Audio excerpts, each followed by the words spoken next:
What doesn't kill you makes you stronger. Stand a little taller. Doesn't mean I'm lonely when I'm alone. What doesn't kill you makes you. Hi everyone, this is Allison with Kicking Cancer to the Curb, and today we have Mr. David Dubin. How are you today? Great to be here. Great to have you. So you are here in Southern California, and you are doing what kind of a trip? Well, it's a business and pleasure. Uh-huh. Yes. And how's the pleasure going? Pleasure's always great. Big fan of mixing. I understand. I agree with mixing. And cocktails too, but that's another conversation. We can go there if you want. Too early for that. Never too early. Okay, so tell us what you do. Which day? For the community, for the cancer community. Which day? All right, so Which day? I like that. a number of years ago, my wife and I founded the AliveAndKickin Foundation for Lynch Syndrome. Okay. So it's a foundation that has recently launched a registry for Lynch Syndrome because there really was nothing out there. For several years, we've been involved with other foundations, but when we realized that there really wasn't something designed for Lynch Syndrome, that's where we decided to focus, really make a difference that way. What does that mean when you say we formed a registry? So, statistically, 1 in 440 Americans has Lynch syndrome, and 95% don't know about it. 1 in 40 and 95% do not know. 1 in 440. 1 in 40 would be really significant. 1 in 440, which is also significant. Whoa. Yeah. Okay. Yeah. Definitely. So it's not a rare disease. And unfortunately, sometimes it gets pigeonholed that way. But by having the registry, we're able to aggregate patients from realistically anywhere in the globe, so that their data can be used for research purposes. Okay. But the important thing about the registry is that it's really patient-focused, patient-centric. Okay. So patients decide who sees it. So by indicating your family history, indicating your own medical history, clicking a few buttons, you can decide whether it's just your hospital seeing it, nobody seeing it, or almost the world. You know, you can determine who gets access to the data. It's great. It is great. It's we're very excited about it. It's a real, again, difference maker, and it didn't exist, so we're not looking to reinvent the wheel. That's pretty creative, though. I'll say thanks. Yeah, we've been very fortunate with who we work with, between the Genetic Alliance and others. It's really been good. So, can you explain in the simplest terms? No. Okay, can you explain in the most complicated terms? Also no. Okay, can you just explain? Okay. What is Lynch syndrome? What is it? It's a gene mutation. It's right now it's based around 5 different types of genes, but typically, the most common being MLH1, is typically predisposes someone to certain types of cancers. So in men, it gives you up to an 80% chance of having colon cancer in your life, but it also has other factors. In women, not only you have the colon cancer factor, but you obviously have the endometrial cancer factor, so which is up to a 60% chance of developing endometrial cancer, and there are direct and indirect links to other types of cancers as well. And are there any symptoms? Are there any warnings? Like, how do you know that you have Lynch syndrome? Well, you find out if you have the gene mutation by having hereditary cancer testing, genetic testing, which is actually what I do with my other. You asked about what I do during the day. That's my other job, which is I'm the director of sales for the genetics and genomics department at Mount Sinai Hospital. Okay. So we do hereditary cancer testing. We do carrier screening. We do a whole lot of genetic testing there, and it's pretty much a couple of tubes of blood or even saliva now, and you get your results back in a couple of weeks. Let you know if you're positive or negative. So, just to be clear, you will not get tested until you have cancer, or until they think that you might have cancer. Like when does the testing start? So the testing typically will start after age 18. However, we're not recommending hereditary cancer testing on just about anybody. That's not our style. But if you sit down and all of a sudden over the proverbial kitchen table and you say, this is my family history. Right. You know, I had an aunt who had endometrial cancer. I had a grandfather who had colon cancer. Throw in some liver cancer. You know, you name. Well, I mean, you know, you start putting pieces together, and you look, you're like, huh. And that's typically when a bell goes off and say, all right, you have your hereditary cancer test done, and you see what you have. Right. And hopefully you have that before a tumor shows up, which is one of the reasons why we put together the registry. A significant percentage of the people who are in the registry have had genetic testing done, and they do have Lynch syndrome, but they haven't had cancer yet. So that term is called the pre-vivor term. Okay. And what did they do about that? Just watch it? There are some, for the most part, it's a whole lot of screening. Yeah. Well, thanks to you, I remembered. I don't know how I forgot. It was early on when I was diagnosed and I was going to all these doctors. You know how it is. It's like this flood. And I forgot that I had Lynch syndrome. And I forget what I had for breakfast. How could I forget that? It's not that I forgot. I think it was just like in the back of my head. Right. And then you reminded me and I was like, oh my gosh, I have Lynch syndrome. And so I was seeing my doctor and we're deciding, you know, What like, to do next. yeah, like what level of Lynch that I have. Do I need to have some, you know, body parts taken out, some more body parts taken out? This is California. That's usually body parts in. I'm in the wrong state, But I'm apparently. special. You're in the wrong state. I've had work done. It's funny. Okay, so there's nothing that you can do. What about once you get it? Like, what is there treatment? Okay, when you say, in other words, when you have Lynch syndrome. Okay, so you have the genetic testing done. Right. You come back positive for Yes. Lynch syndrome. Then what? Depending on what the gene mutation is, that'll determine what your type of test you should do diagnostically afterwards. Again, MLH1 being the most prevalent and leading to typically colon cancer and endometrial cancer. You have choices. Obviously, ladies have to have different choices than men because of the lady parts that it affects. It really, it's significant, and yeah, and you know, not having the surgery has its own ramifications. Having surgery, like a hysterectomy, has its own ramifications, and all these things need to be weighed because there are hormonal issues. There's a lot of factors that go into it that you have to weigh.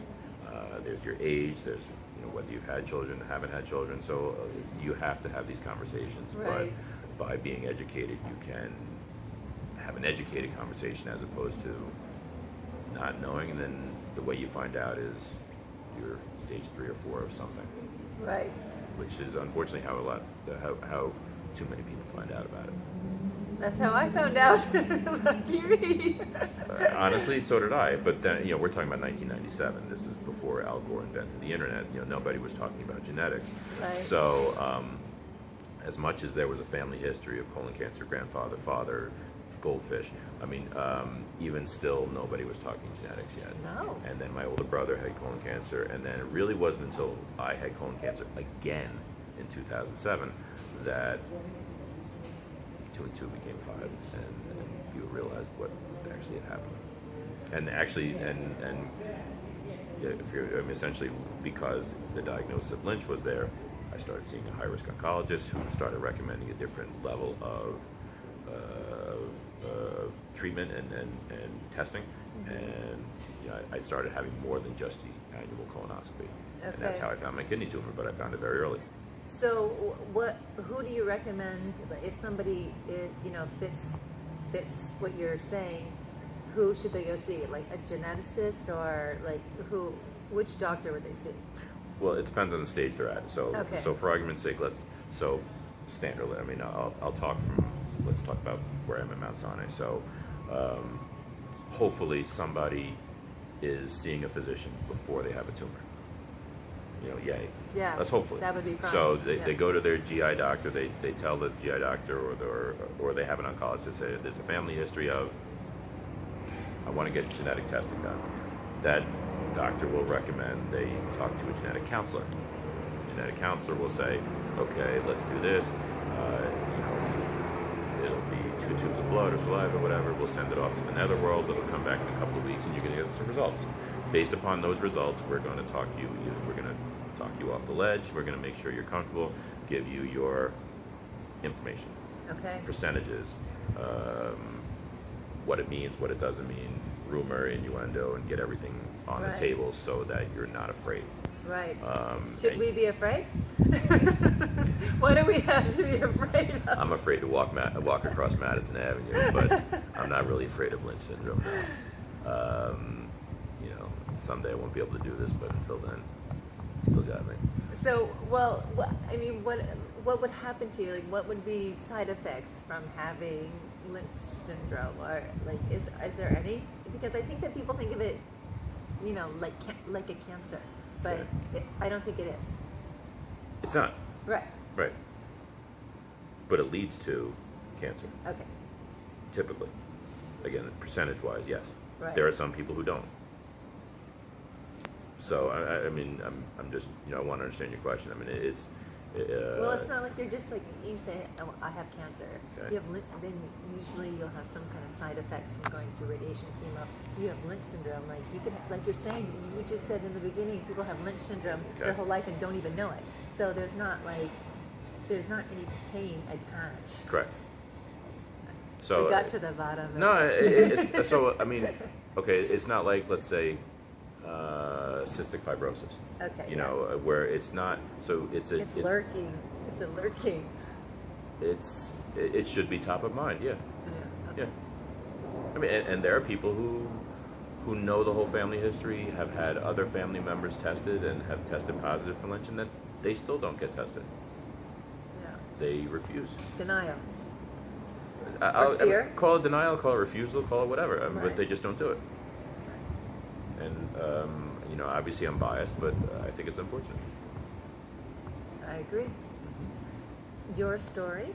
Tell me, you've had cancer how many times? 3 times. Great. Wow. He's like a superstar in the cancer world. We need to give him a It's big not. medal. It's not a badge of courage. I mean, it's just. Oh. It's there. I mean, How old were you the first time? Sorry, I just 29, 29. just a baby. I still have my mullet. Oh. Maybe Oh. not. 29. Yes. Stage. 3B. Surgery. Back then, it was real surgery. I mean, it's not like laparoscopic now. Cut you open like a tuna. So you go from being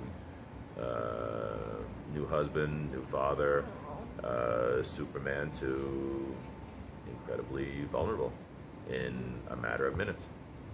It's a lousy feeling. But hey, I'm still 48 now, and as I like to say, I'm still alive and kicking. I still play soccer. I love it. Still can chase the monsters around the house. There's three boys. Yeah. That's a lot of chasing. And his wife is an angel. Yes, she is. A goddess. You want to keep going? I mean, Any woman that is taking care of 3 boys, 4 boys, I'm she easy. deserves a medal too. Well, I think the worst part is the unknown. I compare myself to an old Pontiac every time I go in for an oil change. I wind up needing a new fan belt. Goodness knows what else. Yeah, I mean, you have your annual tests. Yeah. And you don't know what you're going to find. And then, 29, and then it came back, 40.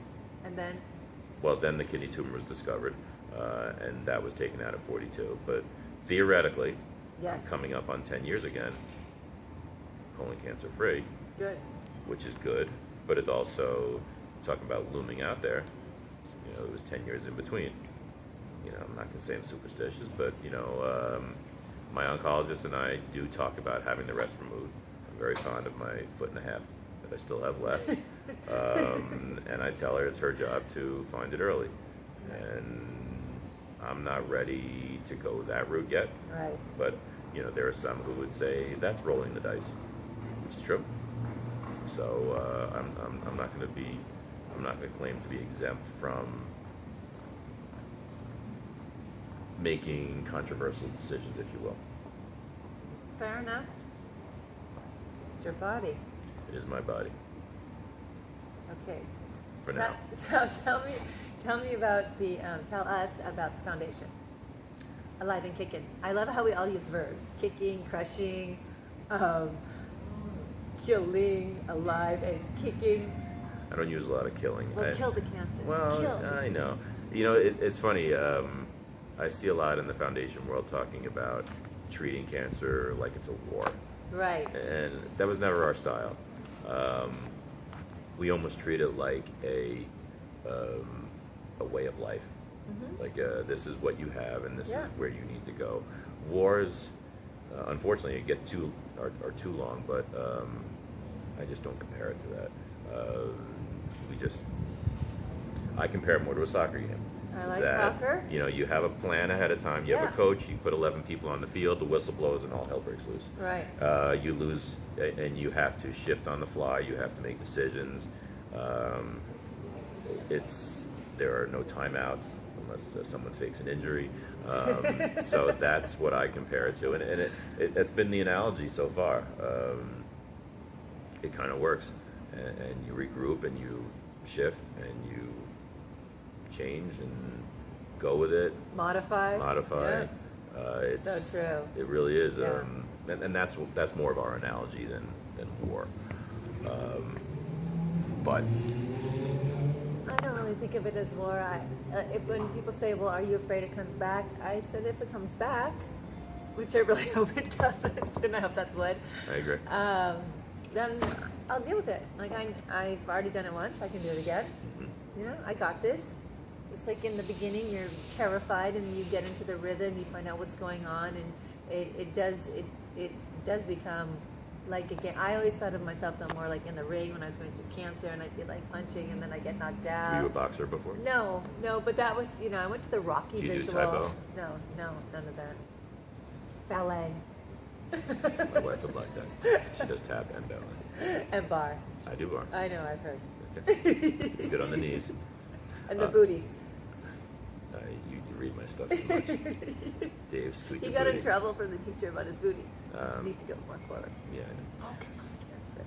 All right, so I was focusing on something else. the foundation. Yes, the what foundation. What happens within the foundation? So we are working on a whole national campaign. There's going to be some direct mail. Obviously, the registry is going to be huge. And really, that's our focus. It's really our primary focus right now is to get that out there. We would like to expand on that and almost create a centers of excellence so that physician practices can look at Lynch syndrome and almost embrace it, so that they are prepared to handle Lynch syndrome patients. So that whether they're on the coast or they're in the heartland, physician practices know what to do. Right. So if it's a GI doctor that comes across someone with Lynch syndrome, they know to send them to an OB, and vice versa. That's what we want. We want, and quite honestly, I think the physician practices would want it as well. I mean, let's be honest. I compare myself to a hot girl at a singles bar at a doctor's convention. I'm recurring revenue and I have good insurance. So you think about it, Lynch, how often do you go back for testing? All the time. All the time. Yeah. So if you're a physician and you Job know what security. to do, Your job security. recurring revenue. I kid you not. As much as it's a difference maker for the patients, it's also good business for the practice. And it's the proverbial win-win. Right. So we want to see physicians as comfortable with Lynch syndrome as they are currently with BRCA, because statistically it's warranted.